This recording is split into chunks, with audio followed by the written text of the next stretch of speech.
আমিও আজকে শনিবার তো কাজ করলে আমার মা কাজ করে শনি পূজা একদিন মানুষের শনি পূজা দিব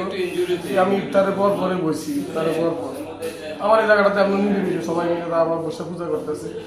পূজার এক শেষ পর্যায়ে আমি প্রায় তখন আটকা দেখলাম মানে আমি আমার যেখান থেকে দিকে আটটা ইটার আগে একটা পড়লো মানে একটা সাদা বস্তু কোনোদিন মরছে না আমার গায়ের উপরে কাছে গিয়ে পড়ছে ঠান্ডার উপরে আমি ধরলাম গাড়িটা আমার মনে হয় কি গাছের দিকে পড়লো কিনা কেউ ইয়া ভারী বুঝতো আমি এটারে আসতে ফেলা দিয়া একটু দূরে সারা ফেলা দিয়েছি দূরে তো অনেক ধুমা আরম্ভ হয়ে গেছে ধুমার কাক পালে আমার ওয়াইফার একটা ছিল গাড়িটা তো বোম তো আমার স্মরণ লাগবে সত্যি সত্যি আমি কাইতেছি কাইতে আমার এখানে ইয়ে হলো আর মার গাছে তবে আমি কাপড়গুলো দাগুনে দিল তখন আমি আর উঠতেই পারতেছি না মোটরসাইকেল দিয়ে আসছে দুজন লোক তখন এটা মারছে বোমটা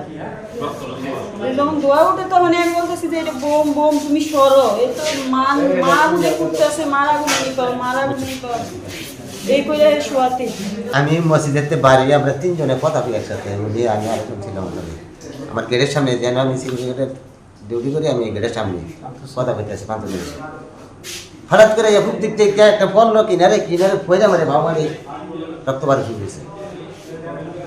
আর কোনো কিছু দেখিনি ওটা কি ছিল এটা কি ছিল তাও তো দেখিনি মানে কাছে বর্ষাই ওইটা ফুটতে আমার ভাবারে রক্ত